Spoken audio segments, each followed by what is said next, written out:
Hello friends, welcome my YouTube channel education is a vision. आइए दोस्तों, स्वागत है आपका हमारे चैनल पर।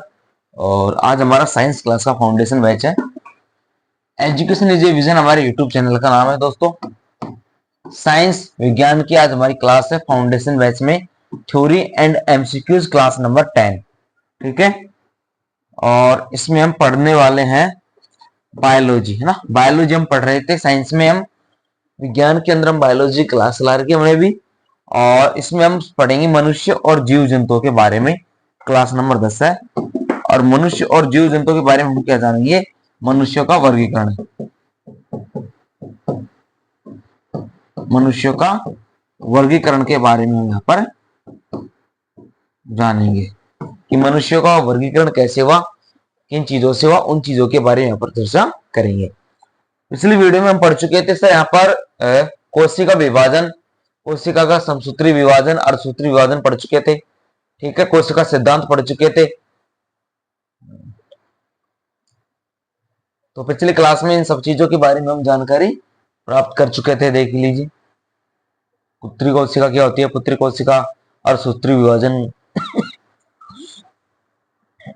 समझाती है, मेटाफेज, एनाफेज, टेलोफेज, अर्धसूत्री विभाजन, मेटाफेज, केंद्रक, एनाफेज। उसके बाद में आता है हमारा मनुष्य का वर्गीकरण। अब आज हम चर्चा करेंगे सर यहाँ पर मनुष्यों के वर्गीकरण के बारे में कि मनुष्यों का वर्गीकरण कैसे किया गया। इसको बोलते हैं सर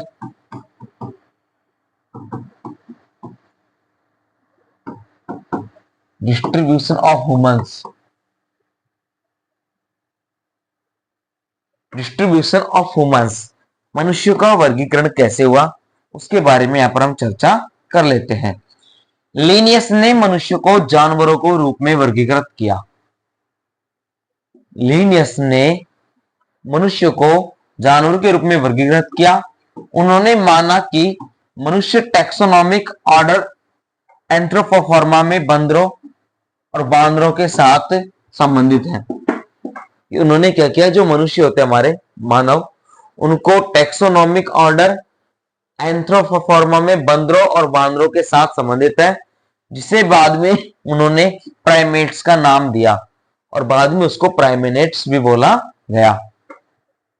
लिनियस ने सभी मनुष्यों को एक सामान्य जीनस होमो और प्रजाति सेपियंस से संबंधित माना। यानी उसको क्या माना? एक होमो सेपियंस, होमो सेपियंस प्रजाति का उनको माना। ठीक है, उसके बाद देखते हैं वो 5 राज्य कौन कौन से हैं जो मनुष्य को वर्गीकृत किया गया। उन 5 राज्यों के बारे में चर्चा करेंगे। 1969 में R.H. विक्टर ने सभी जीवित जीवों को 5 मुख्य जगतों में वर्गीकृत किया। इस प्रणाली के अनुसार 5 जगत इस प्रकार है। पहला है हमारा मोनेरो, सच्चे बैक्टीरिया, नीले हरे शैवाल। प्रोटिस्टा, सुनहरे शैवाल, पीले हरे शैवाल। कवक, कीचड़ के सांचे, ब्रेड मोल्ड, थैली कवक। प्लांटे, पौधे।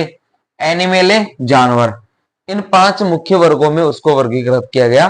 ठीक है, उसके बाद आगे बढ़ते हम। अब बात करते हैं सर हम यहाँ पर बैक्टीरिया की, कि बैक्टीरिया होता क्या है। देखो, बैक्टीरिया जीवों का सबसे पुराना समूह है। जो बैक्टीरिया है वो जीवों में सबसे पुराना समूह है, जो लगभग 3500 मिलियन वर्ष पहले प्रकट हुआ था। और जो ये बैक्टीरिया है वो लगभग 3500 मिलियन वर्ष पहले प्रकट हुआ था। और यह कोशिकीय संरचना वाले सबसे छोटे जीव है। और ये जो बैक्टीरिया है वो कोशिका संरचना वाले सबसे छोटे जीव है। बैक्टीरिया की लंबाई 0.1 से 10 माइक्रोमीटर के बीच होती है। माइक्रोमीटर में क्या होता है? 0.1 से 10 माइक्रोमीटर के बीच होती है। वे मिट्टी, धूल, पानी, हवा, पौधों और जानवरों के अंदर और बाहर कई वातावरणों में रहते हैं। उनके महत्व के आधार पर बैक्टीरिया को 2 भागों में विभाजित किया जा सकता है। और उनके महत्व के कारण उनके अनुसार बैक्टीरिया को 2 भागों में विभाजित किया जा सकता है। कि कैसे बैक्टीरिया काम करता है, कैसे उसके बारे में जानेंगे, उन सभी चीजों के बारे में चर्चा करेंगे। देखिए, तो फर्स्ट आता है सर हमारा यहाँ पर सहायक बैक्टीरिया। फर्स्ट आता है हमारा यहाँ पर सहायक बैक्टीरिया, असिस्टेंट बैक्टीरिया। कुछ प्रकार के बैक्टीरिया मनुष्य और अन्य जानवरों के आंतों में रहते हैं। कुछ प्रकार के बैक्टीरिया क्या मनुष्य और अन्य प्रकार के जानवरों के आंतों में रहते हैं। ये बैक्टीरिया पाचन में मदद करते हैं और शरीर के लिए विटामिन भी बनाते हैं। मिट्टी और पानी में रहने वाले बैक्टीरिया कार्बन, नाइट्रोजन, सल्फर और जीवों द्वारा इस्तेमाल किए जाने वाले अन्य रासायनिक तत्वों को पुनर्चक्रित करने में महत्वपूर्ण भूमिका निभाते हैं। उनके बारे में हमें जानकारी देते हैं। उसके बाद दूसरे नंबर पर आता है सर हमारा हानिकारक बैक्टीरिया। सेकंड आता है हानिकारक, हार्मफुल बैक्टीरिया। कुछ बैक्टीरिया मनुष्यों में रोग पैदा करते हैं, बोलते हैं ना जीवाणु रोग। वो जीवाणु जो जनित रोग होते हैं वो बैक्टीरियाओं की वजह से ही होते हैं। तो इसने क्या बताया कि जो कुछ बैक्टीरिया है वो मनुष्यों में रोग पैदा करते हैं तथा स्वस्थ कोशिकाओं को नष्ट करके शरीर को ठीक से काम करने से रोकते हैं और शरीर की जो प्रक्रिया है, जो वृद्धि होने की जो गति है, उसको भी क्या कर देते हैं, ये रोक देते हैं। और उसके बाद हम चर्चा करते हैं सर यहाँ पर वायरस की। ये वायरस क्या होता है? बैक्टीरिया के अंदर से पाया जाता है वायरस। वायरस सबसे छोटे जीव हैं जिनका आकार 20 से 300 मिमी यानी मिलीमीटर तक होता है। औसतन वे बैक्टीरिया से लगभग 50 गुना छोटे होते हैं। बैक्टीरिया से भी बिल्कुल 50 गुना छोटे होते हैं हमारे वायरस। वायरस की विशेषताएं क्या है सर? ये सबसे छोटे जीव हैं, इनमें कोशिकीय संरचना नहीं होती है, वे केवल जीवित कोशिकाओं पर आक्रमण करके ही प्रजनन कर सकते हैं, इसलिए वे सभी परजीवी हैं। अधिकांश वायरस रोग उत्पन्न करते हैं और अधिकांश वायरस रोग हैं जो क्या करते हैं, रोग उत्पन्न करते हैं वायरस। अब बात आती है यहाँ पर एक नई चीज की, जो एक ये सब्जेक्ट क्या है, मानव शरीर में कितने प्रकार के गुर्दे की पथरी बनती है। एक हमने छोटा सा टॉपिक जोड़ा है साथ में किडनी स्टोन की, और इंडिया के अंदर बहुत ज्यादा समस्या इस समय। तो ये जो पथरी बढ़ती कैसे है और क्या इसका काम होता है, कैसे इफेक्ट करती है किडनी को, उसके बारे में चर्चा करेंगे। देखो, जो किडनी स्टोन है एक आम बीमारी है। इससे पीठ या पेट में तेज दर्द होता है। ये पत्थर, खनिजों और लवणों से बने होते हैं जो क्रिस्टल के रूप में जमा होते हैं और मूत्र मार्ग में कहीं भी बन जाते हैं। क्या आप जानते हैं कि जो मानव शरीर में कितने प्रकार के किडनी स्टोन बनते हैं और वे कैसे बनते हैं, किडनी स्टोन बनने के लक्षण क्या हैं, आदि के बारे में हम यहाँ पर चर्चा करेंगे। देखो, जो गुर्दे की पथरी है, गुर्दे की पथरी खनिजों और लवणों से बनी कठोर जमा होती है या क्रिस्टल से बनी होती है। जो गुर्दे के अंदर बनती है, यह पथरी मूत्र पथ के किसी भी हिस्से और गुर्दे में बन सकती है।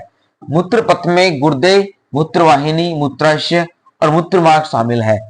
पथरी तब तक बनती है जब मूत्र गाढ़ा हो जाता है, खनिजों को क्रिस्टलीकृत होने और एक साथ चिपकने देता है। क्या आप जानते हैं कि इससे बहुत तेज दर्द भी होता है और हम कह सकते हैं कि यह सबसे दर्दनाक चिकित्सा स्थिति है। गुर्दे की पथरी के कारण होने वाले गंभीर दर्द को रीनल कोलिक कहा जाता है। क्या कहा जाता है? रीनल कोलिक कहा जाता है। दर्द आपकी पीठ या पेट के एक तरफ से हो सकता है। इन दिनों यह बहुत आम बीमारी है और ज्यादातर लोगों में पाई जाती है। और जो गुर्दे की पथरी है उसके विभिन्न प्रकार भी हैं, यहाँ पर चर्चा करेंगे। देखो, पहला है हमारा कैल्शियम स्टोन। कैल्शियम स्टोन क्या होता है? ये स्टोन आमतौर पर पाए जाते हैं ऑक्सोलेट युक्त खाद्य पदार्थों से युक्त आहार इस प्रकार के कैल्शियम स्टोन के विकास के जोखिम को कम कर सकता है। ऑक्सोलेट कई सब्जियों जैसे आलू के चिप्स, पालक, फल, नट्स, चॉकलेट आदि में पाया जाता है। यहाँ तक कि विटामिन डी की उच्च खुराक, आंतों की बाईपास सर्जरी, चयापचय संबंधी विकार भी मूत्र में कैल्शियम ऑक्सोलेट की सांद्रता को बढ़ा देते हैं। ये जो कैल्शियम स्टोन है यह मुख्यतः ऑक्सोलेट से ही बनता है। ये जो ऑक्सोलेट है सब्जियों में पाया जाता है, फल फ्रूट्स में पाया जाता है, नट्स में पाया जाता है, तो और चॉकलेट्स में पाया जाता है। ये ऑक्सोलेट क्या होता है? एक निश्चित मात्रा में इकट्ठा होता जाता है और हमारे शरीर में एकत्रित होकर के स्टोन के रूप में जम जाता है। ठीक है। कैल्शियम स्टोन फॉस्फेट के रूप में भी बनता है। कुछ चयापचय स्थितियों में इस प्रकार स्टोन पाया जाता है, जैसे कि रीनल ट्यूबर एसिडोसिस होता है। उसके बाद दूसरे नंबर पर आता है सर हमारा यूरिक एसिड स्टोन। अब ये यूरिक एसिड स्टोन क्या होता है? देखो, ये स्टोन महिलाओं की तुलना में पुरुषों में आमतौर पर पाए जाते हैं। ये जो स्टोन है वो महिलाओं की तुलना में पुरुषों में आमतौर पर पाए जाते हैं। जिन लोगों को गाउट है या जो कीमोथेरेपी से गुजरे हैं उनमें यूरिक एसिड स्टोन होते हैं। ये स्टोन उन लोगों में बनते हैं जो कम तरल पदार्थ पीते हैं, जो उच्च प्रोटीन आहार खाते हैं, जिनका मूत्र सबसे अधिक अम्लीय होता है, या कुछ आनुवंशिक कारक भी यूरिक एसिड स्टोन के जोखिम को बढ़ाते हैं। प्यूरिन युक्त आहार इन स्टोन के जोखिम के स्तर को बढ़ा देता है। क्या आप प्यूरिन के बारे में जानते हैं? यह मछली, शंख और मांस जैसे पशु प्रोटीन में पाया जाने वाला एक रंगहीन पदार्थ भी होता है। ये थर्ड नंबर पर आता है सर हमारा यहाँ पर स्ट्रोवाइट स्टोन। स्ट्रोवाइट स्टोन क्या होता है? यह ज्यादातर महिलाओं में मूत्र मार्ग में संक्रमण होने पर पाया जाता है। ये क्या होता है? ज्यादातर वुमेन्स के अंदर जो टॉयलेट से पहले से उसके अंदर क्या होता है, ज्यादातर स्थिति में पाया जाता है। कभी कभी ये स्टोन बड़ा हो सकता है और मूत्र अवरोधक का कारण भी बन पुरुष और महिलाओं दोनों में आनुवंशिक विकार सिस्टेनूरिया से पीड़ित होते हैं। हम कह सकते हैं कि यह एक आनुवंशिक विकार के परिणाम स्वरूप होता है जो सिस्टेन नामक एक एमिनो एसिड प्रोटीन का निर्माण खंड और क्रिस्टल बनाने के लिए गुर्दे के माध्यम से मूत्र में लीक हो जाता है।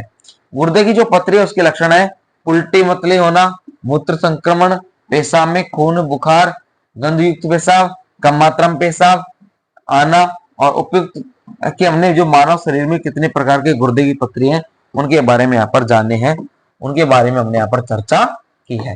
तो आपको समझ में आया होगा कि जो किडनी स्टोन है वो कितना भयंकर होता है और वो इंसान को कितना परेशान कर सकता है, हम उसके बारे में यहाँ पर आपको हमने बताया। ठीक है, यदि क्लास अच्छी लगी हो तो उसको वीडियो को शेयर कर देना, सब्सक्राइब कर देना चैनल को और अपने दोस्तों को जरूर बताना। ये जो आने वाली एग्जाम्स है 2025 की जितने भी एग्जाम है उन सब के लिए इंपॉर्टेंट बैच चला रखे हमने, foundation science, math, English, GK, reasoning. ठीक है, वो सारे हमने यहाँ पर इस प्लेटफॉर्म पर हमने आपको उपलब्ध करवा रखे हैं। Okay friends, thanks for watching.